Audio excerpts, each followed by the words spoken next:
I was curious as to what makes them different. What makes white supremacy different, or like Islamophobia so different from anti-Semitism? Freedom of speech, freedom of religion, freedom of association, and so on. If I want to kill you and behead you, unless you convert to the religion I dictate, what would be the place of compromise? One of the great speakers of our day is the great Ayaan Hirsi. Here she is at a fantastic debate with individuals that are supporting Islam's development in the West without understanding exactly what's going on today. Listen carefully what she has to say about that. And of course, I'd like to hear what you have to say about it. So don't forget to leave your comments below. And of course, subscribe to this channel, and we'll talk to you on the other end of the video. I would like to reiterate the thanks for your time here at the University of Austin. What I wanted to ask you was, you speak of Islamophobia and classes like Black Studies as phony ideological things, but I was curious as to what makes them different. What makes white supremacy different, or like Islamophobia so different from anti-Semitism, as there, we did import many African slaves that died in the millions, and so did South American countries even more so. We did force Native Americans on forced marches and genocide. There are Muslims being massacred in China today. So what makes anti-Semitism so different? Two things. One is we have reckoned in America and in Western European countries, we've had a great reckoning with our past. We've addressed the fact that we engaged in slavery, we fought a war, we ended it. We had segregation, we had another major fight, we ended it. We had the civil rights movement. We brought women out of, and by the way, in fighting for all of those emancipations, the people who were heading these fights were constantly quoting from the Bible. They were believing Christians, and they were inspired by their Christianity. So number one, we had that reckoning. Number two, anti-Semitism is the oldest hatred in humanity, and you find it, believe it or not, across the entire world. What made the West different after they nearly exterminated their Jews was to have that honest look in the mirror and reckon with what they did. And then those campaigns to end it. Islamophobia is a made-up word. It's made up by a political movement that wants to exploit and capitalize on white guilt to achieve its end goal, which is the revival of the caliphate. And the revival of the caliphate is to convert all of us into Islam, whether we like it or not. Those of us who refuse to do that, we will surely be beheaded. I'm sure I'm on top.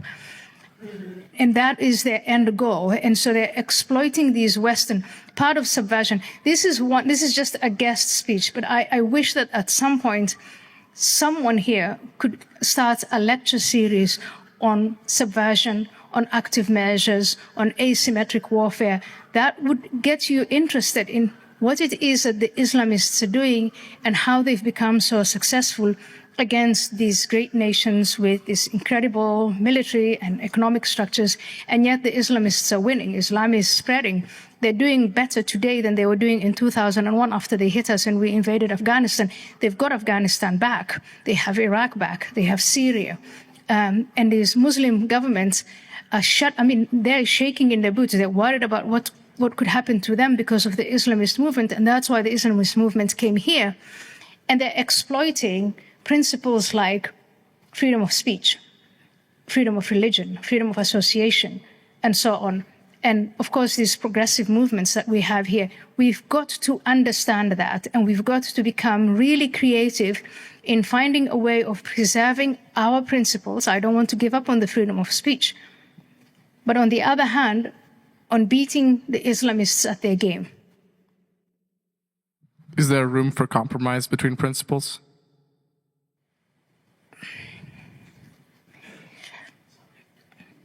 If I want to kill you and behead you, unless you convert to the religion I dictate, what would be the place of compromise?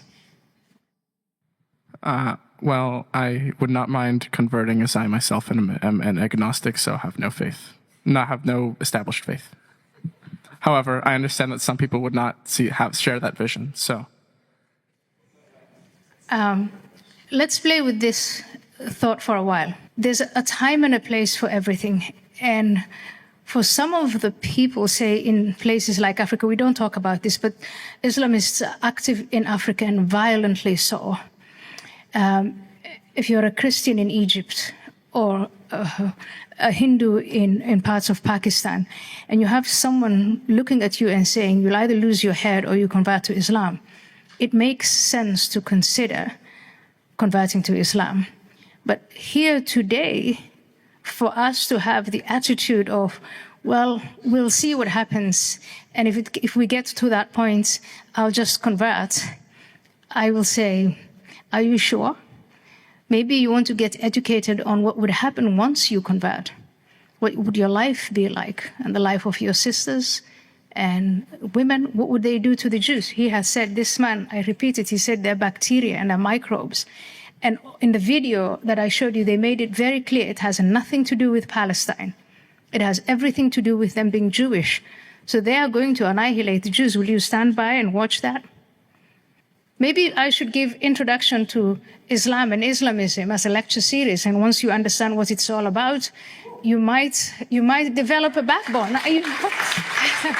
I would look forward to that greatly. Thank you very much. Thank you. Okay, Theo already started my question, but my question is inspired by what Jesus says in the Sermon on the Mount about blessed are the peacemakers. So we see in human nature a desire to scapegoat, right? And you're arguing that the Jews are being there's a movement, or there's something that is trying to present Jews as the scapegoat, right? You talk about two important forces, maybe the Islam nation state, which is like a political power, which is a threat, but then also this, like, you talk about this network, like mosques all over the place, and these, communities, and all, it's infiltrating America and the West. So if we don't want to fall into our natural tendency to scapegoat and just become, instead of moving from anti-Semitism to anti-Islamicism, and our goal is to be peacemakers, then how do we do that? But at the end of your last question, you framed it as a violent struggle, right? If it's a violent struggle, then who is our enemies, and what do we do? Right after 9/11, you were probably not born. How old were you on 9/11? I was born in 2004. 2004, so before you. So right after 9/11, 2001, when we were having these discussions about how to treat this enemy that wasn't a state, but that was determined to destroy us, some of the discussions were, but we can't do this because of the Constitution. We can't do that because of the Constitution. We can't do this because... And a very frustrated judge, or Justice Posner, said, the Constitution is not a suicide pact. So I don't think there is a lot of space between committing suicide and doing what the young man here said, is to let it just all happen. And I mean, when the time comes, I guess we will convert, or we'll deal with it, whatever.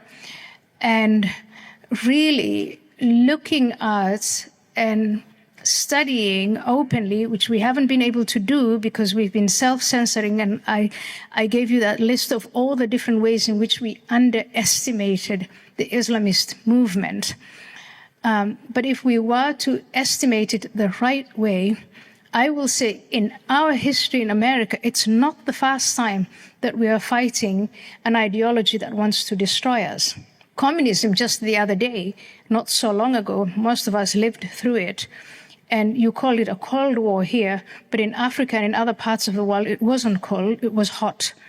And we starved and all of it. So there were very good reasons for the United States and Western countries to fight the ideology of communism.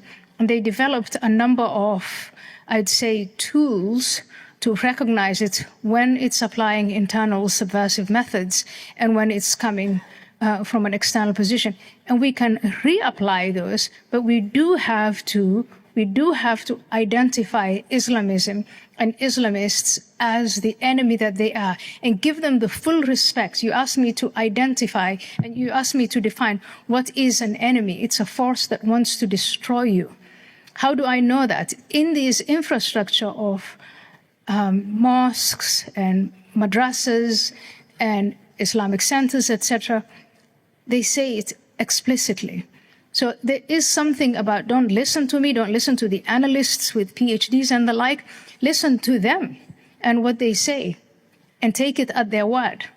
So does this come down to a like propaganda war? Like we just inculcate our children before they do? Is that where the battle lies? I think because the war they wage is totalitarian and total. But ours, And where do we ours, meet them? well, we have to meet, ours has to be total too. It has to be where they fight us with ideas, we fight them with ideas.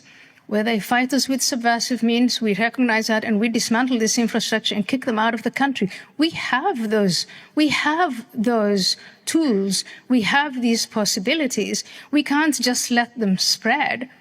And this, again, we did the same to communists. We watched as communists grew and as they were subverting our societies, and we took the appropriate measures against individuals, against groups, and so on, but always with due process. And always within the limits of the Constitution. But we can't, again, I repeat, the Constitution is not a suicidal pact. I mean, Ayaan, she just makes so many good points there. First of all, she talks about this concept of subversion, that all these great Western democracies like the United Kingdom, Canada, France, Australia, Italy, are able to deal with some Islamic fundamentalist expansion in their countries because they're dealing with an extreme amount of subversion. And she recommends that there should be courses taught, which is quite unlikely in these universities, about the subversive techniques of Islam in the West, especially organizations like the Muslim Brotherhood and their sister organization, CARE, who they support, which intend to take down the United States for things like Sharia law, which is against the United States Constitution, or terror attacks against Americans like we saw against the National Guardsmen a few weeks ago in Washington, D.C., or the Bondi attacks by 2 members of ISIS and so on. These are techniques meant to subvert the West, take over democracy, and destroy it from within. She also mentioned, is there going to be peace with these civilizations? And as she said, I just quote her, how do you have peace with people who want to cut off your head? What type of negotiating will you do with them? So I think she's bringing out some very cogent and important points. She came from Somalia, lived in Holland, became a politician. Now she speaks and talks around the world about the dangers of the subversive techniques of Islam, warning what's going to happen to the West if people just don't wake up right now and realize how much the danger is. We've seen this in Bondi a few weeks ago at the Hanukkah massacre of over 15 Jews celebrating Hanukkah, innocent people, by 2 Australian members of ISIS. We saw this again all around this country. There was an attack that was just aborted. 4 pro-Palestinian Muslims and leftists were going to blow up 4 locations in Los Angeles. I mean, this country is really in danger, and it seems to be the attacks are happening almost on a daily basis. So thank God we have people like the great Ayaan Hirsi Ali speaking out for us with clarity, with intelligence, and a lot of personal experience in this very matter. But I'd like to hear what you have to say about this. So don't forget to leave your comments below. And of course, subscribe to this channel for more great videos.